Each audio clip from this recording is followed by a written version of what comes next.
جس کی رائٹر ہے نیلم ریاست، اس کی یہ دوسری پارٹ ہے۔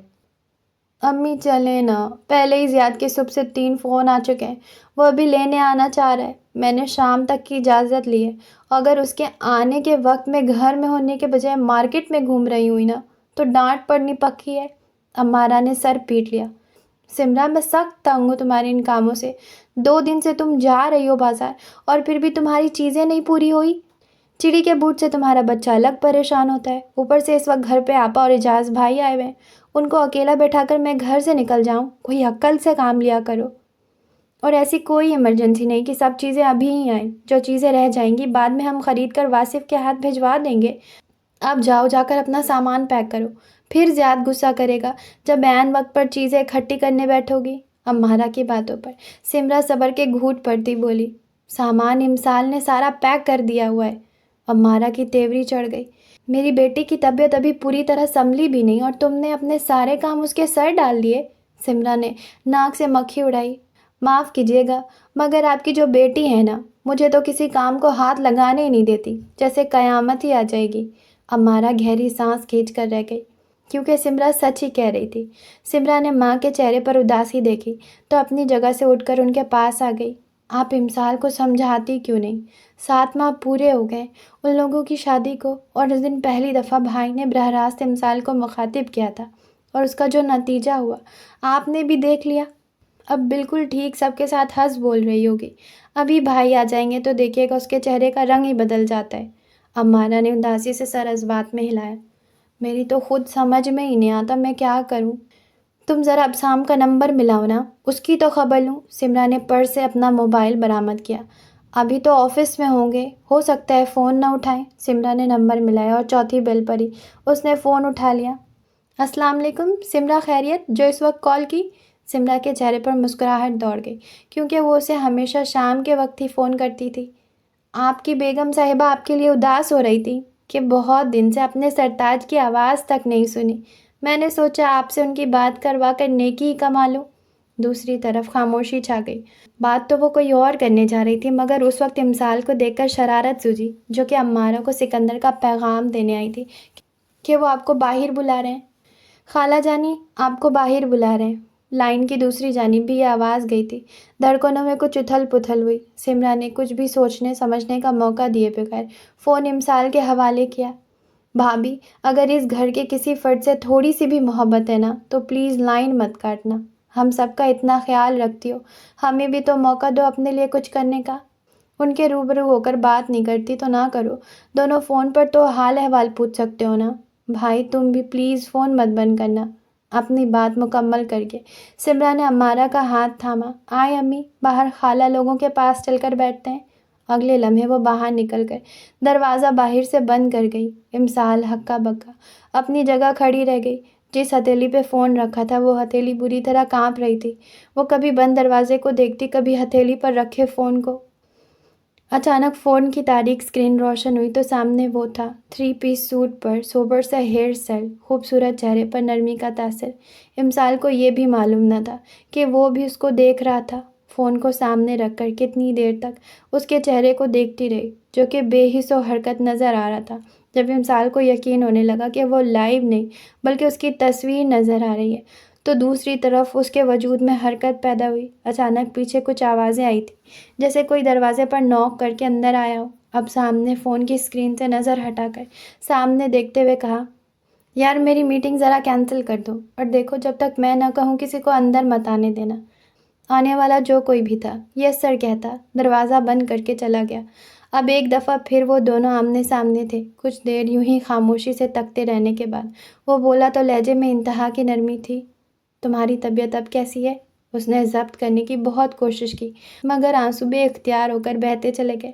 اس کو اس سوال کے جواب میں ڈھیروں آنسو دیتی چلی گئی۔ دوسری جانب اس کے چہرے سے ہی اس کی بے چینی چھلکنے لگی تھی۔ پہلے تو تحمل سے انتظار کرتا رہا کہ اب چپ کرتی ہے، مگر جب سلسلہ طویل نکل پڑا تو سختی کے ساتھ حکم دیا، امسال اب بس، سنا تم نے میں کیا کہہ رہا ہوں؟ نو مور ٹیئرز ویمن۔ امسال کی مزید شدت سے ہچکی بن گئی۔ اب سام نے اپنی لیپ ٹاپ کی اسکرین پر نرمی سے ہاتھ پھیرتے ہوئے اس کے آنسو صاف کرنے چاہے۔ کیوں کر رہی ہو ایسا؟ تھوڑی دیر تک اس کو اپنی سرخ ہوتی آنکھوں سے دیکھتا رہا، پھر اپنی سیٹ سے کھڑا ہو کر جیکٹ اتار کر کرسی کی پشت پر ڈالی، کف کھول کر فولڈ کیے اور ٹائی کی نوٹ ڈھیلی کرتے کالر کا اوپری بٹن کھولتا ہوا واپس اپنی جگہ پر بیٹھ گیا۔ یہ سب عمل اس نے اپنے اضطراب اور بے چینی کو کم کرنے کی ایک کوشش میں کیا تھا۔ کبھی تمہیں یہ خیال آیا ہے کہ میں بھی گوشت پوست کا ایک عام سا انسان ہوں امسال؟ میں سمجھ سکتا ہوں کہ تم اداس ہو، دکھی بھی ہو، جانتا ہوں بڑی آزمائش سے گزرنا پڑا ہے، مگر یہ بھی تو سوچو، زندگی نے اچھا تو میرے ساتھ بھی نہیں کیا۔ میری دوست چھن گئی، وہ لڑکی جس کو بچپن سے ہی دل میں بٹھا دیا گیا تھا کہ میری ہے، اچانک سے کسی اور کے حوالے کر دی گئی۔ جانتی ہو، ان گزرے سالوں میں ایک رات بھی میں سکون کی نیند نہیں سو پایا۔ ایک وقت پہ مجھے لگتا کہ میں پاگل ہو جاؤں گا، پھر خود کو ملامت کرتا کہ یار ایک لڑکی ہی تو تھی، ہو گئی شادی کہیں اور، what's the bloody big deal? کیا مجھے اور لڑکی نہیں ملنے لگی؟ اور اس مقام پر میرا دل چاہتا عورتوں کی طرح اونچی اونچی آواز میں بیان کر کے رہوں کہ یار مجھے لڑکیوں سے کیا لینا، میری تو وہ تھی۔ امسال نے اسے درمیان میں ٹوکا۔ جب تم آخری دفعہ مجھ سے ملے تھے، تم نے خود کہا تھا کہ تمہیں مجھ سے کوئی عشق نہیں تھا، جو دکھی گانے سن کر روتے ہوگے، پھر تمہیں تو سکون کی نیند سونا چاہیے تھا۔ ابسام کے چہرے پہ خوبصورت سے نرم مسکراہٹ پھیل گئی۔ وہ میری غلط فہمی ثابت ہوئی۔ جب تک تم قریب رہیں، کبھی ایسا کوئی خیال جو نہیں آیا؟ ایک دفعہ دور کیا ہوئی، ہر طرف تم ہی تم رہ گئی۔ ابسام کی تو ذات ہی ختم ہو گئی۔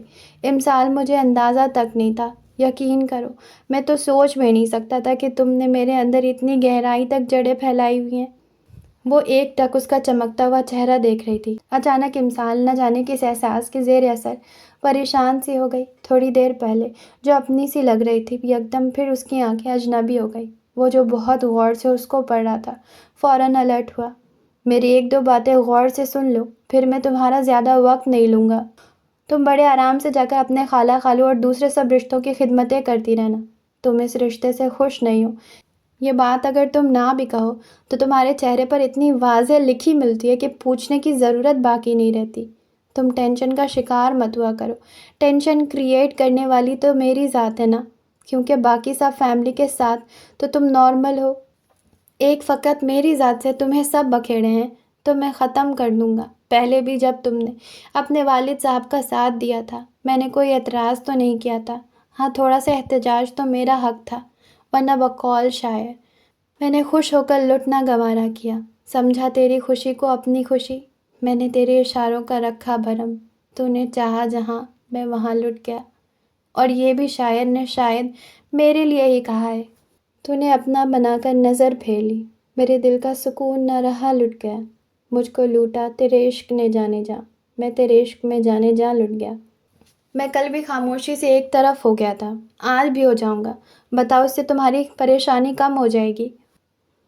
وہ پھر سے رونا شروع ہو گئی تھی تو ابسام گہری سانس بھر کر رہ گیا۔ اگر میں تم سے بھی علیحدگی لے لوں گی تو ابو یہی سوچیں گے کہ میں نے ان کو معاف نہیں کیا، حالانکہ مجھے ان سے سوائے تمہارے ساتھ شادی کروانے کے اور کوئی شکوہ نہیں ہے۔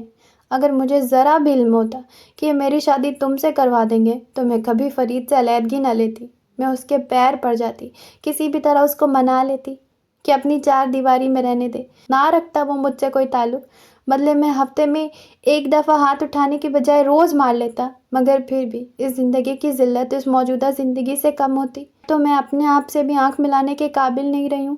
وہ اپنی بھووں کے درمیانی حصے میں انگلی پھیرتا رہا، بڑے ٹھہرے اور سرد لہجے میں شروع ہوا، یہ ساری بکواس کرنے کی بجائے تم ایک ہی دفعہ مجھے گولی کیوں نہیں مار دیتی، یا کہو تو میں خود اپنے آپ کو شوٹ کر کے تمہاری پریشانی دور کر دوں؟ امسال اس کے لہجے سے خائف ہو کر دھیمے سے بولی، ایسی باتیں نہ کرو۔ جواب میں جھنجھلا اٹھا، ایسی نہیں تو اور کیسی باتیں کروں؟ میری بیوی مجھے بولے کہ میرے ساتھ زندگی گزارنا اس کے لیے ذلت کا باعث ہے، تو کیا اس بات پر مجھے فخر سے سینہ چوڑا کر کے چوک پر اپنا بت لگوانا چاہیے کہ آنے جانے والے مجھ پر پھولوں کے ہار ڈال کر گزرے؟ امسال اس کا غصہ دیکھ کر گڑبڑا گئی تھی۔ میں نے بیوی کی حیثیت سے تھوڑی ایسا بولا ہے، اس کی بات پر فٹ سوال آیا تھا۔ اچھا تو کیا میری گرل فرینڈ کی حیثیت سے ارشاد فرمایا ہے؟ وہ آگے سے خاموش ہی ہو گئی۔ ابسام نے اپنے بالوں میں ہاتھ پھیرا، میری ایک بات مانو گی؟ میں اس وقت آفس میں ہوں، زیادہ لمبی بات نہیں کر سکتا، اور ویسے بھی یہ مسئلہ فون پہ بیٹھ کر حل ہونے والا نہیں، اس لیے میں تمہارے لیے ٹکٹ کروا دیتا ہوں، تم ادھر آ جاؤ، پھر باتیں کریں گے۔ اس کی بات کے دوران ہی امسال نے نفی میں سر ہلانا شروع کر دیا۔ میں ہرگز بھی وہاں نہیں آؤں گی۔ ابسام کے ماتھے پر تعجب سے تیوری آئی۔ پوچھ سکتا ہوں کیوں؟ اس نے پھر نفی میں سر ہلا دیا تو وہ نرم ہو گیا۔ تمہیں علم ہے کہ ہم دونوں کی وجہ سے ساری فیملی کتنی ٹینشن میں ہے؟ تمہیں لگتا ہے کہ اعجاز ماموں کی صحت سٹریس برداشت کر سکتی ہے؟ وہ درمیان میں ہی جھنجھلا کر قدرے اونچی آواز میں بولی۔ یہ بھی اچھا طریقہ ہے، اعجاز ماموں کی صحت دکھا کر نکاح نامے پر سائن کروا لیے۔ اعجاز ماموں کی صحت دکھا کر اپنے پاس بلوا رہے ہو، کل کو اعجاز ماموں کی صحت دکھا کر بچے پیدا کروا لو گے۔ جذباتی پن میں بولتے ہوئے اندازہ ہی نہیں ہوا کہ کیا بول گئی، مگر دوسری طرف ابسام کے بے اختیار اور بے ساختہ ابھرنے والے بھرپور قہقہے نے شرمندہ کر دیا۔ وہ بھی ہنستا تو ہنستا چلا گیا۔ امسال کو اور کچھ نہ سوجا تو لائن ہی کاٹ دی۔ اب ایسی بھی کوئی بات نہیں بولتی کہ دانت ہی اندر نہ ہو۔ فون پر کال آ رہی تھی، مگر اس نے کال اٹھانے کے بجائے فون بیڈ پر پھینک دیا اور خود بڑبڑاتے ہوئے انگلیاں چٹکانے لگی۔ فون جب چیخ چیخ کر بند ہو جاتا تو 2 سیکنڈ کے وقفے کے بعد دوبارہ سے چیخنے لگتا۔ اس نے جیسے کان ہی بند کر لیے، فون وہیں چھوڑ کر باہر آ گئی۔ سٹنگ روم کے دروازے کے پاس ہی پہنچی تھی کہ اندر موجود سب افراد اپنی باتیں چھوڑ کر اس کی شکل دیکھنے لگے۔ اس نے تعجب سے باری باری سب کی شکل دیکھی۔ کیا میرے سینگ نکل آئے ہیں؟ پوچھنے کے ساتھ ہی اس نے اپنے سر پر ہاتھ پھیرا۔ سب سے اونچا کہا اس کے اپنے والد کا تھا، جو اس کو پیار بھری نظروں سے دیکھ رہے تھے۔ ان کے چہرے پہ چمکتی خوشی نے امسال کو مبہوت کر دیا۔ ذہن میں سوال ابھرا کہ کیا واقعی میری ذات میرے باپ کے لیے اتنی اہمیت کی حامل ہے؟ میرے ابسام کے ساتھ بات کرنے سے ہی ان سب افراد کے چہرے کھل اٹھے ہیں۔ ابو نے اشارہ کر کے اپنے قریب آ کر بیٹھنے کا بولا تو وہ چلتی ہوئی ان کے قریب آ کر بیٹھ گئی اور اپنا سر ان کے کندھے سے لگایا۔ دنیا میں سب رشتوں میں اسے اپنا باپ عزیز تھا، جو اس سے دھیمی سی آواز میں سہیلیوں کی طرح پوچھنے لگے، پھر کچھ بتایا تمہارے میاں نے؟ کب گھر آ رہا ہے؟ ابھی فون پر بات کرنے سے پہلے وہ یہیں سے اٹھ کر اندر گئی تھی، تب ابو بڑے سنجیدہ سے بیٹھے ہوئے تھے، بلکہ ایک عرصہ ہوا اس نے ان کو یوں شرارتی لہجے میں بولتے نہیں دیکھا تھا۔ بہت ڈھیر سارے آنسو چپ چاپ دل کی زمین کو نم کرتے چلے گئے اور وہ بظاہر دھیمے سے مسکرا کر بولی، نہیں ابو، ابھی وہ نہیں آ رہا۔ ان کے چہرے پر تاریک سایہ لہرا گیا۔ بلکہ مجھے وہاں آنے کا کہہ رہا ہے۔ اسی پل وہ چہرہ پھر سے کھل اٹھا، آنکھوں میں نمی گھل گئی، سارے حال میں آوازیں گونجنے لگی۔ اچھا، یہ تو بڑی اچھی بات ہے، تمہاری بھی آؤٹنگ ہو جائے گی۔ یہ خالہ کی آواز تھی، جبکہ خالو بولے، میں ابھی سیٹ کنفرم کروانے کے لیے فون کرتا ہوں، ہو سکتا ہے شام کی ہی مل جائے۔ سمرا بولی، چلو آؤ، میں تمہارے وارڈروب سے اچھے اچھے کپڑے نکال دوں، اور وہ جو میرا پیرٹ سوٹ ہے نا، اس کی فٹنگ بہت زیادہ ہے، وہ بھی تم رکھ لینا۔ امی بولی، اور میں اور ہمارا مارکیٹ کا چکر لگا کر آتی ہیں، جو بھی چاہیے لسٹ بنا دو۔ وہ حیران پریشان رہ گئی، ایک دم چلائی، بس! سب پہ خاموشی چھا گئی۔ سچی میں مجھے علم ہوتا نا کہ آپ لوگ مجھے یہاں سے نکال کر اتنے خوش ہوں گے تو میں کبھی بھی اپنے معصوم سے شوہر کو وہاں نوکروں کے اوپر چھوڑ کر یہاں نہ رکتی۔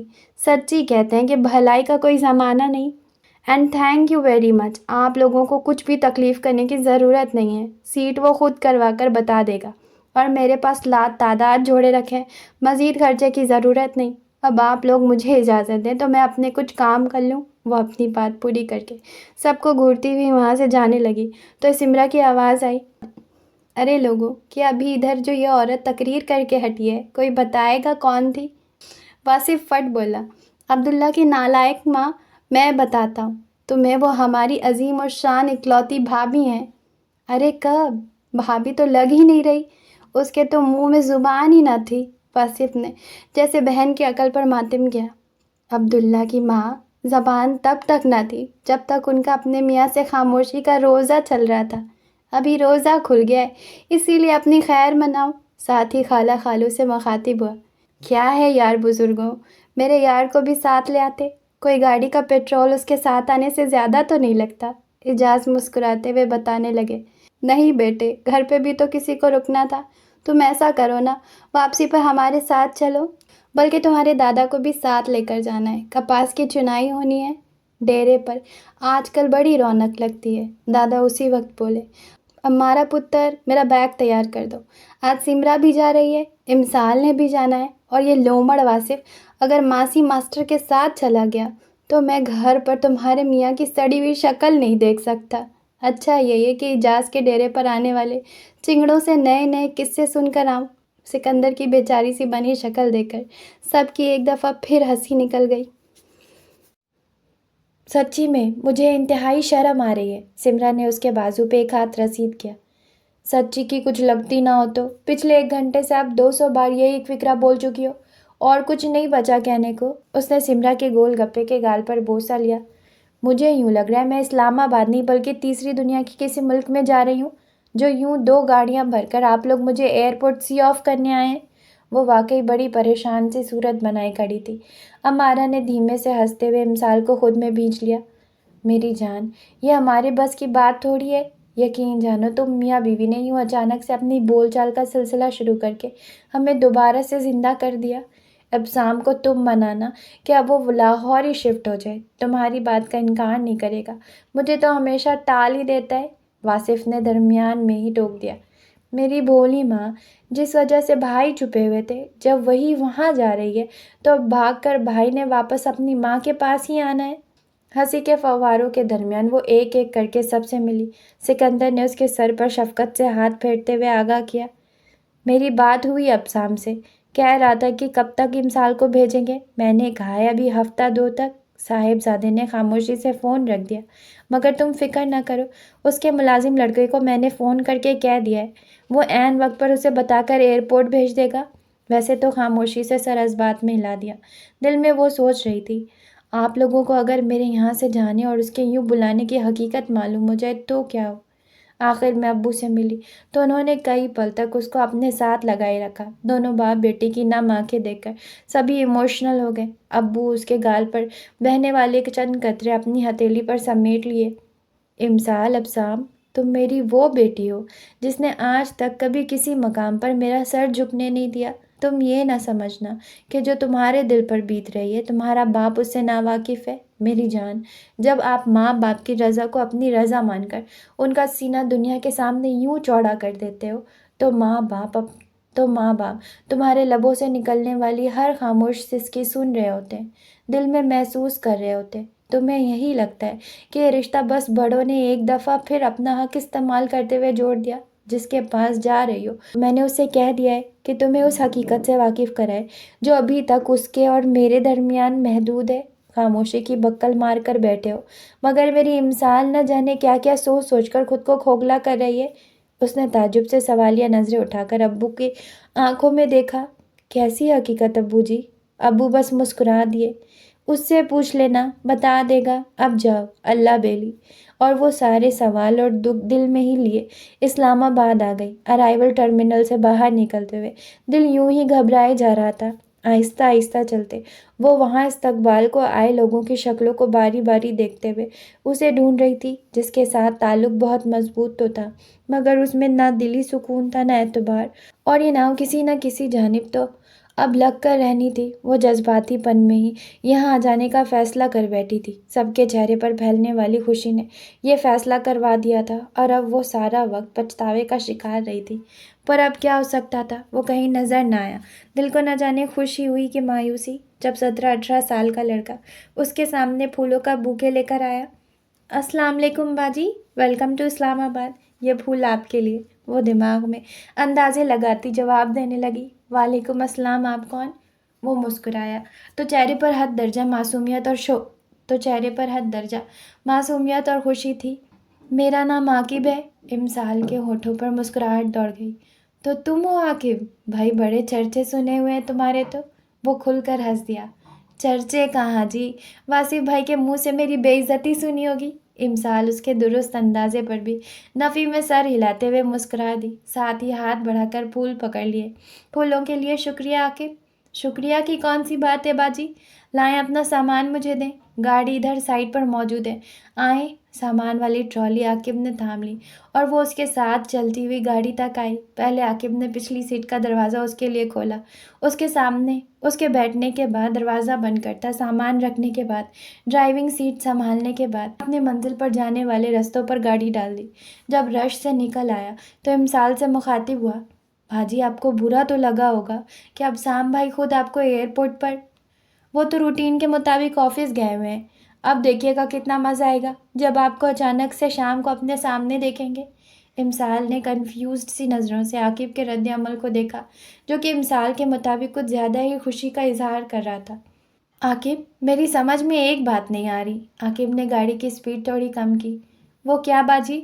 وہ یہ کہ میں پہلی دفعہ تم سے ملی ہوں، اس کے باوجود تم نے کیسے مجھے پہچانا؟ عاقب ہنس دیا۔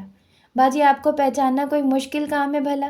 امسال اس لڑکے کو سمجھ نہ پا رہی تھی۔ اچھا، مجھے تو علم ہی نہیں تھا کہ میں اتنی جانی پہچانی ہستی ہوں۔ عاقب کا سارا دھیان سامنے سڑک پر تھا۔ باجی، ابھی آپ گھر تو جا ہی رہی ہیں، خود ہی آپ کو آپ کے سوال کا جواب مل جائے گا۔ وہ مزید کچھ نہ بولی، ویسے بھی آنے والے وقت نے اس کی ساری توجہ منتشر کی ہوئی تھی۔ ایئرپورٹ سے 20 منٹ کی مسافت کے بعد گاڑی ایک چھوٹے اور پوری طرح سبزے میں گھرے بنگلے کے سامنے رک گئی۔ عاقب نے نیچے اتر کر پہلے گیٹ کھولا اور پھر گاڑی پورچ میں جا رکی۔ اس وقت وہ دل میں شکر گزار بھی تھی کہ اب سام منظر پر موجود نہ تھا۔ کچھ لمحے ہی صحیح سکون سے گزار سکتی تھی۔ باجی، آپ اندر چل کر اپنا گھر دیکھ لیں، میں آپ کا سامان ٹھکانے پر رکھ کر آپ کے لیے کچھ کھانے کو لاتا ہوں۔ امسال چونکہ بھوک پیاس کچھ محسوس نہ ہو رہا تھا، اس لیے منع کر دیا۔ نہیں، میرے لیے کچھ لانے کی ضرورت نہیں، جب ضرورت ہوئی تو مانگ لوں گی۔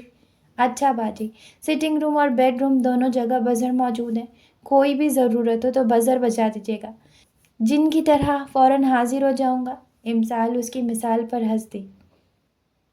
دل سنبھل تو جائے گا پر سنبھلے نہیں، تم ہی کوئی رستہ دکھلاؤ نا، بس یہی میں چاہوں کوئی بات کرو، ہے سونا من تجھ بنا ہونا، تورے نام کر دوں جو بھی ہے مجھ میں، تورے نام کر دوں جو بھی ہے مجھ میں، بولے بولے دل تیرا نام مجھ میں، بولے بولے دل۔ گاڑی کی اسٹیریو سے گونجتی عاطف اسلم کی آواز کو اس نے ہاتھ مار کر بند کر دیا۔ ماتھے پہ تیوری چڑھی ہوئی تھی۔ سارے فساد کی جڑ یہ بے غیرت دل ہے، وہ آواز بلند بڑبڑاتے ہوئے گاڑی بریک پر پاؤں کا دباؤ ڈالتے ہوئے ہارن مارا۔ دوسرے لمحے ہی گیٹ کھلتا چلا گیا۔ اس نے پورچ میں کھڑی پہلی ایک گاڑی کے برابر میں لا کر کار کا انجن بند کر دیا، ساتھ والی سیٹ پر رکھا اپنا موبائل اور جیکٹ اٹھا کر باہر نکلا۔ آج آپ اتنی دیر سے کیوں آئے؟ اندر کی طرف جاتے اس کے قدم عاقب کے سوال پر تھم گئے۔ مڑ کر عاقب کو دیکھا۔ محترم جناب عاقب صاحب، میں آزاد ملک کا ایک آزاد شہری ہوں، اس لیے جب میرا جی چاہے گا میں اسی وقت گھر آؤں گا، میں تمہیں جواب دینے کا پابند ہوں ہی نہیں۔ ایڑیوں پر گھوم کر قدم پھر سے آگے بڑھا دیے۔ عاقب کی آواز پھر آئی۔ تو آج موڈ خراب ہے کہ آفس میں کسی سے جھگڑا ہو گیا؟ اس نے موبائل سیٹنگ روم کے ٹیبل پر پٹکنے کے انداز میں رکھا۔ او یار، میرا موڈ نہیں، میں بدذات خود سر سے پاؤں تک ایک خراب بندہ ہوں، اور جھگڑا کیوں ہوگا میرا کسی کے ساتھ؟ تمہیں میں کوئی جھگڑالو قسم کا انسان لگتا ہوں کیا؟ ہاتھ میں پکڑی جیکٹ بھی یوں ہی صوفے پر پھینک دی۔ عاقب نے اس کے گاڑی میں سے نکالا اس کا بریف کیس لے جا کر سیدھا اس کے بیڈ روم میں رکھ دیا، جبکہ وہ کھڑے کھڑے ہی ریموٹ اٹھا کر چینل بدلنے لگا۔ عاقب کمرے سے باہر آتے ہوئے پھر چپ نہ رہ سکا۔ ویسے اگر امسال باجی یہاں آ جائیں تو آپ تب بھی کیا ایسے ہی سڑو قسم کے رہیں گے؟ اس کے لب بھیج گئے۔ بری طرح عاقب کو گھورتے ہوئے وارن کیا، اس وقت میرے سامنے اس عورت کا نام مت لو، اور وہ یہاں میرے سامنے کیا لینے آئے گی؟ اس کا سب کچھ تو ادھر ہے جہاں وہ رہتی ہے، میں اس کے لیے ہوں ہی کیا؟ بقول شاعر، زندہ رہیں تو کیا ہے، جو مر جائیں ہم تو کیا، دنیا خاموشی سے گزر جائیں ہم تو کیا۔ عاقب نے ساتھ ہی توبہ استغفار پڑھنا شروع کر دیا۔ مرے آپ کے دشمن؟ اب سامنے بالوں میں ہاتھ پھیرتے ہوئے سر اس بات میں ہلایا۔ ہاں ٹھیک کہہ رہے ہو، اور جانتے ہو میرا سب سے بڑا دشمن کون ہے؟ میرا دل۔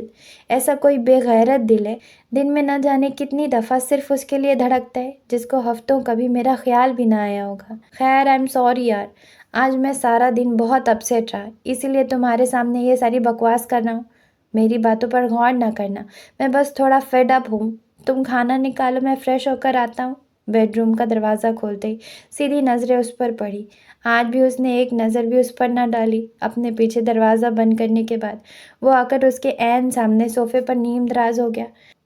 ڈارک گرے ٹراؤزر پر سفید شرٹ کے اوپر سرخ ٹائی میں وہ تھکا تھکا سا آنکھیں بند کر کے چند منٹ تک یوں ہی پڑا رہا، پھر آنکھیں کھول کر اس کی جانب دیکھنے لگا تو ایک ٹک دیکھتا چلا گیا۔ کافی دیر بعد اٹھا، جوتے اتارے اور واش روم کے سلیپر پہن کر دروازے کے پیچھے غائب ہوا تو امسال نے کب سے رکی ہوئی سانس خارج کی۔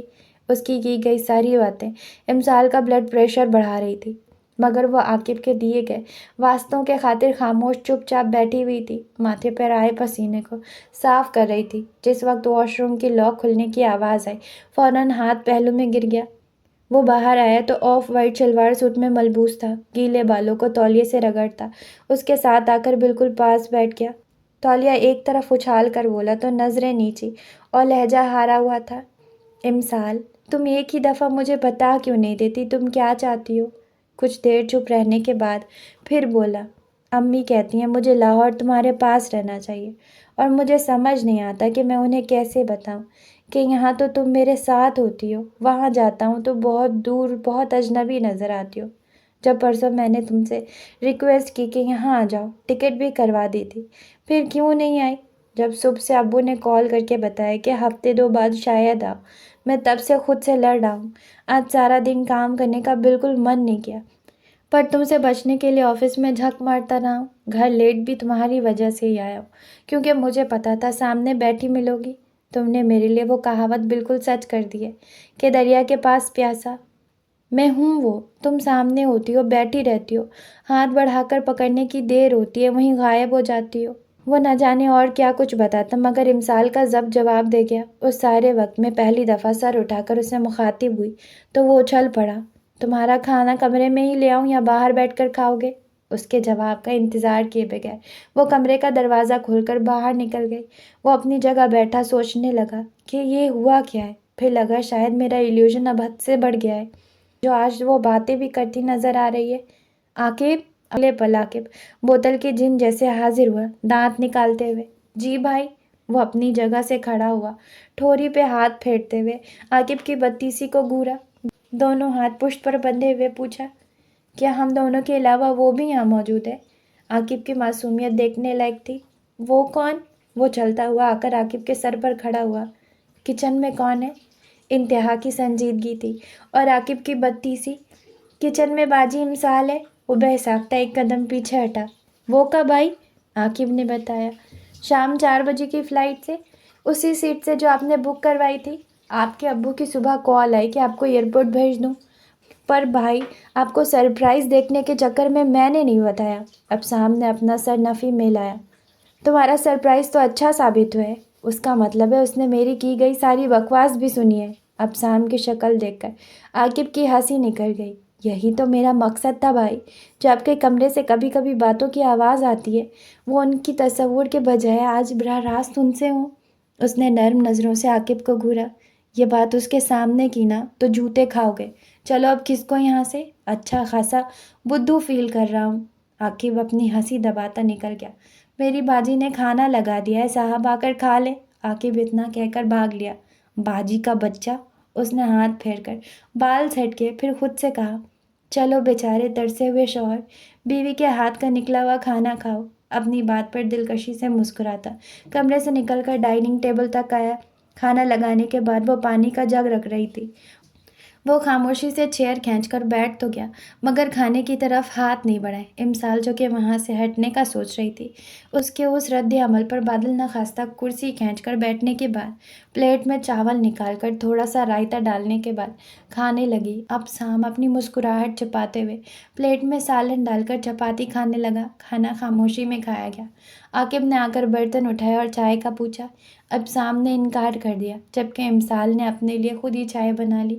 ابسام سٹنگ روم کی ٹی وی کھول کر امسال کا انتظار کرنے لگا، جو کہ کچن میں برتن دھوتے عاقب کے ساتھ باتوں کے دوران اپنی چائے پی رہی تھی۔ جتنے دن میں ادھر ہوں تم کاموں کی فکر چھوڑ کر اپنے امتحانات کی تیاری کرو، کل سے میں یہ سب دیکھ لوں گی۔ عاقب نے جواب میں کانوں کو ہاتھ لگایا۔ توبہ استغفار، کیسی باتیں کر رہی ہیں؟ ایسا تو عاقب کے موت کے بعد ہی ہوگا کہ عاقب کی باجی یہ سارے کام کرے، اور ویسے بھی کھانا پکانے کے علاوہ برتن دھونے کا مجھے جنون ہے۔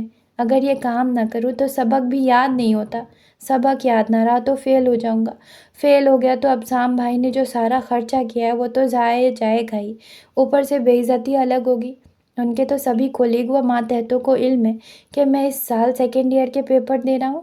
اندازہ لگا کر بتائیں ذرا، آپ کے کام کرنے کا مجھے کس قدر نقصان اٹھانا پڑے گا، اور میری اماں جو میری چٹنی بنائے گی وہ الگ سے۔ امسال نے ہنستے ہوئے اپنا کپ سنک میں رکھا اور اس کو شب بخیر کہتی باہر آ گئی۔ وہ تو کچن میں دیر لگا کر آئی تھی کہ ابسام اپنے کمرے میں جا چکا ہوگا اور اس سے سامنا کرنے سے بچ جائے گی، مگر وہ نہ صرف باہر ہی موجود تھا بلکہ اس کا منتظر بھی تھا۔ وہ اس کو اگنور کرتی اس کمرے کی طرف بڑھ گئی جو اس نے اپنے لیے چنا تھا۔ اس کا سامان بھی ادھر ہی موجود تھا۔ اس نے بیگ میں سے سادہ سا گرم سوٹ نکالا اور واش روم کا رخ کیا۔ لباس بدلنے کے بعد جلدی جلدی دانتوں کو برش کیا اور باہر آ گئی۔ عشاء کی نماز وہ کب کی پڑھ چکی تھی۔ ویسے بھی اب تو 12:30 ہو رہے تھے۔ فوراً لائٹ اور دروازہ بند کرتی بستر میں گھس گئی۔ یہاں لاہور کے مقابلے میں ٹھنڈ بھی زیادہ تھی۔ ہر طرف سے ذہن کی کھڑکیاں بند کر کے ساری توجہ سونے پہ مبذول کی۔ باہر سے ٹی وی بھی خاموش ہو گیا تھا، جس کا مطلب تھا اب سام بھی اپنے کمرے میں چلا گیا ہے۔ یہ سوچ ہی اس قدر سکون بخش تھی کہ اس پر نیند غالب آنے لگی۔ تبھی دروازہ واہ ہوا اور اندر آنے والے نے ساری روشنیاں جلا کر بیڈ کے قریب پڑی کرسی کو اپنی مطلوبہ جگہ پر رکھا اور اس پر بیٹھنے کے بعد ٹانگیں بیڈ پر رکھ کر نیم دراز ہو گیا۔ فوکس سارا امسال پر تھا، جس نے برا سا منہ بناتے ہوئے اپنا سر بھی کمبل کے اندر کر لیا۔ اوہ کم آن امسال، سیریسلی تم اتنا سفر کر کے یہاں سونے آئی ہو؟ Woman we need to talk. بستر کے اندر سے ہی اس کی جھنجھلاتی ہوئی آواز آئی۔ ضروری تو نہیں کہ آج ہی بات ہو، اگلے چند دنوں تک میں ادھر ہی ہوں، کل کر لینا جو بھی بات۔ اس کی بات منہ میں ہی تھی۔ اب سام نے ایک جھٹکے سے اس کے اوپر پڑا کمبل کھینچ کر کمرے کے دوسرے کونے میں پھینک دیا۔ وہ اس عمل کی توقع ہی نہیں کر رہی تھی۔ ہکا بکا رہ گئی۔ پہلا خیال دوپٹے کی طرف گیا جو کہ اسی کرسی پر رکھا تھا جہاں وہ براجمان تھا۔ امسال کی سمجھ میں نہیں آیا کہ فوری طور پر کیسے خود کو چھپائے۔ تیزی سے بیڈ سے اتر کر کھلے پڑے بیگ میں سے شال پکڑ کر اوڑھی اور غصے سے بھری اس کے سامنے آ بیٹھی، جس پر ابسام نے بیڈ پر رکھی ٹانگیں نیچے رکھ لی۔ مسٹر ابسام سکندر، یہ ایک انتہائی گھٹیا ترین حرکت تھی، اور کون فضول لوگ یہ بات کرتے ہیں کہ تم بہت سلجھے ہوئے سوبر انسان ہو، بولتے تو ہو ہی نہیں۔ میرے ساتھ تو یہ دوسرا واقعہ ہے کہ تمہاری باتیں ہی ختم نہیں ہو رہی، اور سوبر پن اتنا بھی نہیں کہ کسی کے کمرے میں آنے سے پہلے اجازت ہی لے لی جائے۔ امسال کے غصے کے جواب میں وہاں گرم نرم سی مسکراہٹ تھی۔ تمہیں تو خوش ہونا چاہیے کہ مجھے تمہارے سوا کسی اور سے باتیں بگاڑنے کا رتی بھر بھی شوق نہیں۔ تم الٹا غصہ کر رہی ہو، اور میں مالک ہوں اس گھر کا، جس کمرے میں چاہے جا سکتا ہوں۔ اجازت مانگو، اور وہ بھی اپنی ہی بیوی سے۔ واٹ ربش! کوئی اور اعتراض؟ امسال کے چہرے پر پہلی سنجیدگی گہری ہو گئی۔ ویسے تم ٹھیک ہی ہو، ہمیں ایک ہی دفعہ بات کر کے اس موضوع کو ہمیشہ کے لیے دفن کر دینا چاہیے۔ پہلے میں اپنا مسئلہ تمہارے سامنے رکھتی ہوں۔ مسٹر جینیس ہونا تو نکالو کوئی حل۔ ساتھ تمہارے میں رہنا نہیں چاہتی اور اپنے ماں باپ کی وجہ سے علیحدگی اختیار کر نہیں سکتی، تو بتاؤ مجھے کیا کرنا چاہیے؟ ٹانگ پر ٹانگ جمائے ایک ہاتھ کرسی کے ہتھے اور دوسری ٹھوڑی کے نیچے رکھے گہری نظروں سے اس کا جائزہ لے رہا تھا۔ میرے ساتھ رہنے میں کیا مسئلہ ہے؟ جواب میں امسال نے ہمت کر کے براہ راست اس کی آنکھوں میں دیکھا۔ میں نہیں جانتی کہ کیوں تم اتنے بھولے ہونے کی ایکٹنگ کر رہے ہو، اور یہ سب پیار محبت کی باتیں کیا ہے؟ یہ سب، ان سب باتوں سے تم کیا ثابت کرنا چاہتے ہو؟ کیونکہ جو حقیقت ہے وہ تم بھی جانتے اور میں بھی جانتی ہوں۔ پھر یہ دھوکہ دہی کس لیے؟ اسی لیے میں نے سب کا ایک ہی حل سوچا ہے کہ تم مجھے لاہور ہی رہنے دو اور یہاں اپنی مرضی سے شادی کر لو۔ خالہ لوگ کچھ نہیں کہیں گے، اور جب مجھے کوئی اعتراض نہیں تو پھر کسی اور کی اہمیت ہی کیا رہ جاتی ہے؟ زندگی تمہاری ہے، تمہیں اپنی مرضی اور پسند سے جینی چاہیے۔ اب سامنے 2 بار تالیاں بجائی۔ تمہیں تو وکیل ہونا چاہیے امسال اجاز، کیا خوبصورت تقریر کرتی ہو۔ مگر یہ ذاتی نہیں ہے کہ ایک طرف تم مجھے میری اپنی مرضی کے مطابق زندگی گزارنے پر لیکچر دو اور پھر مجھے میری رضا بھی عطا نہ کرو۔ میں کن الفاظ میں یا کس زبان میں کہوں تو یہ بات تمہاری موٹی کھوپڑی میں بیٹھے گی کہ میری چاہت تم ہو، میری مرضی تم ہو۔ اتنے کھلے الفاظ میں بتا چکا ہوں، پھر بھی تم میرا اعتبار کیوں نہیں کرتی؟ اب کیا فلمی ڈائیلاگ ماروں، چاند تارے توڑ لانے کی قسمیں کھاؤں، یا تمہارے ہجر میں گزرے دنوں پر داستان عشق لکھوں؟ کوئی ایسا عمل جو میری کی گئی ساری بکواس کو حقیقت ثابت کر دے۔ امسال کے آنسو دیکھ کر اس نے سر لپیٹ لیا۔ چلو اب رونے بیٹھ جاؤ، یعنی حد ہو گئی، ادھر بات شروع کرو ادھر بارش ہو جاتی ہے۔ امسال نے آنکھوں کو سختی سے پلو کے ساتھ رگڑا۔ تو اور کیا کروں، حقیقت بھی تو مجھے ہی پتہ ہے، تو رونا بھی میں نے ہی ہے نا۔ تم نے یہ شادی کی ہی مجھ سے انتقام کے لیے، اور مشکل یہ ہے کہ کسی کو یہ نظر ہی نہیں آتا۔ میرے ابو تک تمہیں بڑا شریف سمجھ رہے ہیں، اس نے حیرت سے اپنے سامنے کالے اور سرخ امتزاج میں ملبوس آنسو بہاتی عورت کو دیکھا۔ اچھا یہ بتاؤ، کس قسم کا انتقام بنتا ہے تمہاری طرف میرا؟ امسال نے زور و شور سے بتانا شروع کیا۔ ابو نے تمہیں نکھٹو بولا تھا اور میری شادی کہیں اور کر دی۔ اب خالہ نے تمہارا میری محبت میں مجبور ہو کر نکاح پڑھوا دیا ہے۔ اور وہ کیا تھا؟ ٹھہرو، ابھی دیتی ہوں، میں نے اسی لمحے کے لیے سنبھال کر رکھا تھا۔ اٹھ کر ابسام کے تعاقب کرتی نگاہوں کو نظر انداز کرتی جا کر اپنے ہینڈ بیگ کی اندرونی جیب سے سنبھال کر رکھا ہوا چیک نکال لائی، لا کر اس کی گود میں پھینک دیا۔ اتنا بڑا حق مہر رکھ کر لوگوں کو یہ بتانے میں تو کامیاب رہے ہو کہ انہوں نے اسی دولت کے لیے بیٹی کہیں اور بیاہی تھی، آج میرے پاس ہی واپس آ گئی۔ اور کچھ لوگ تو یہی سمجھتے ہوں گے نا کہ تمہارے نکاح میں آئی ہی اتنے حق مہر کی وجہ سے ہوں۔ وہ تو سوچ رہی تھی اب بھانڈا پھوٹ گیا ہے تو گھبرا جائے گا، مگر وہ اسی تحمل سے بیٹھا رہا، بلکہ پوچھا، اور کچھ؟ امسال نے ناراضگی سے نظر پھیری۔ اعلیٰ درجے کی ہٹ دھرمی تھی۔ پہلی بات تو یہ کہ شادی کی بات مجھ سے امی ابو نے نہیں بلکہ میں نے ان سے کی تھی۔ دوسری یہ کہ تمہارے ابو سے تمہارا رشتہ پہلے میں نے خود مانگا تھا، پھر امی لوگوں کو تمہارے گھر بھیجا تھا۔ اور تیسری بات یہ کہ تمہارے مسلسل انکار کو اقرار میں بدلنے کے لیے اعجاز ماموں کو ICU کا چکر لگانے کا مشورہ بھی میں نے دیا تھا۔ جب تم لوگ باہر لابی میں رو دھو رہی تھی، میں اور ماموں اندر بیٹھے ڈرائی فروٹ اور چائے کا لطف اٹھا رہے تھے، اور اب آ جاتے ہیں تمہارے اس چیک کی طرف۔ تو بیگم، کیا تمہیں میری ماہانہ تنخواہ کا علم ہے؟ یقیناً نہیں ہے۔ اب دماغ کی تسلی ہوئی کہ نہیں؟ امسال کو یقین نہ آیا، مگر امسام کے چہرے پہ لکھا تھا کہ اس کا ہر حرف سچ ہے۔ کیا انہی باتوں کو سر پر سوار رکھ کر اینٹی ڈپریسنٹ کھا رہی ہو؟ اور وہ جو نروس بریک ڈاؤن ہوا تھا؟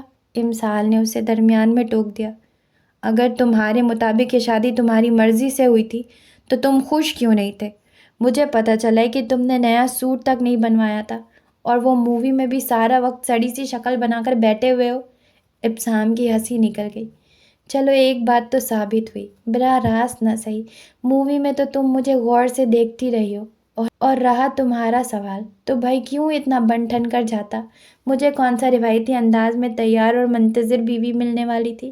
جس طرح تم سے 3 دفعہ کہلوانے کے لیے سارے پاپڑ بیلنے پڑے تھے۔ میرا تو موڈ ہی سخت آف تھا۔ وہ نکاح تم نے مجبور ہو کر قبول کیا تھا۔ جب اپنی خوشی اور مرضی سے مجھے قبول کرو گی تب بھی میں خوشی کا اظہار کروں گا۔ امسال کچھ دیر تک پیر کے انگوٹھے سے کارپیٹ کو کھروچتی رہی۔ تمہاری ساری وضاحتوں، دلیلوں اور اظہار محبت سننے کے بعد بھی اگر میں یہ کہوں کہ میں اس رشتے سے خوش نہیں ہوں، آزادی چاہتی ہوں، تو ابسام کے چہرے اور آنکھوں سے ساری مسکراہٹ غائب ہو گئی۔ کیا یہ تمہارا آخری فیصلہ ہے؟ بڑے سنجیدہ اور ٹھہرے ہوئے لہجے میں کیے گئے سوال کے جواب میں امسال میں اتنا حوصلہ بھی نہ تھا کہ سر اٹھا کر اس کی نظر سے نظر ہی ملا سکتی۔ کتنی دیر گزر گئی، دونوں کو خاموشی کی چادر اوڑھے بیٹھے ہوئے۔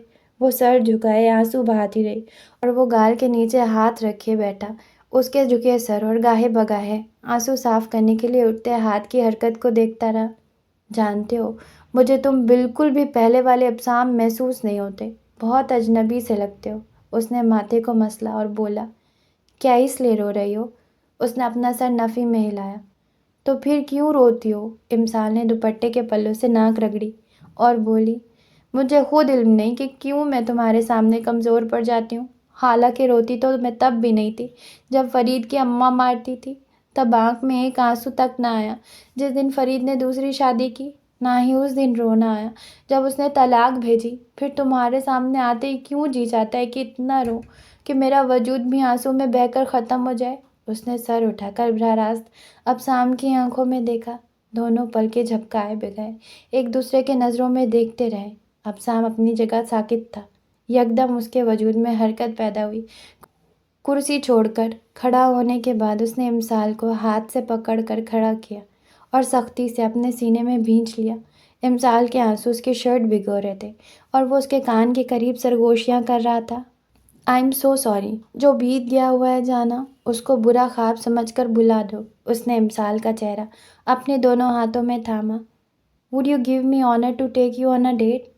رو رو کر سرخ ہوئے چہرے پر ابسام کی فرمائشی پر ہنسی دھنک بن کر پھیلی۔ اس کو ہنستا دیکھ کر جواب میں وہ بھی کھل کر مسکرایا۔ سوچا جا سکتا ہے، اگر کچھ پتہ چلے کہ کہاں لے کر جاؤ گے، اس نے شرماتے ہوئے کہا۔ تو ابسام اپنی جگہ حیرت سے جم گیا اور گہری نظروں سے اس کو غور سے دیکھنے لگا۔ امسال مسلسل نظر چرا رہی تھی، ہاتھ اٹھا کر ابسام کے چہرے کا رخ دوسری طرف کر دیا، مگر ابسام کی خاموشی اور سنجیدگی میں کوئی فرق نہ آیا۔ تو وہ خود کو اس کے بازوؤں کے حصار سے نکالنے کی کوشش میں دھمکی آمیز لہجے میں بولی، اگر اس طرح سے دیکھنا بند نہیں کرو گے تو میں تمہارے ساتھ کہیں نہیں جاؤں گی۔ مسلسل اپنے دائیں ہاتھ سے ابسام کے چہرے کو بائیں طرف موڑ کر رکھا۔ امسال، کیا تم مجھ سے شادی کرو گی؟ امسال کی خوبصورت ہنسی جلترنگ بکھیر گئی۔ بدھو، ابھی تو میں نے ڈیٹ کے لیے ہاں نہیں کیا، تم پروپوزل پر بھی آ گئے۔ اب سمجھ میں آیا کہ تم ابھی تک کیوں سنگل گھوم رہے ہو، یوں ہی پہلی ڈیٹ پر ہی پروپوز کر کے لڑکیاں دور بھگا دیتے ہوگے۔ اس نے امسال کے دونوں ہاتھ اپنے ہاتھوں میں لیے اور مسکراتے ہوئے بولا، اصل میں یہ پہلا تجربہ ہے، اسی لیے یہ غلطیاں کر رہا ہوں۔ تم بس شادی کے لیے ہاں کر دو، آئی پرامس کہ تمہارے علاوہ کبھی کسی لڑکی کو پہلی ڈیٹ پر نہ ہی تو پرپوزل دوں گا، نہ ہی آئی لو یو بولوں گا۔ امسال نے اپنے بالکل قریب کھڑے اپنے ہینڈسم شوہر کو پہلی دفعہ نظر بھر کر دیکھا، جو کہ اس کی آنکھوں میں دیکھتے ہوئے دلکشی سے مسکرا رہا تھا۔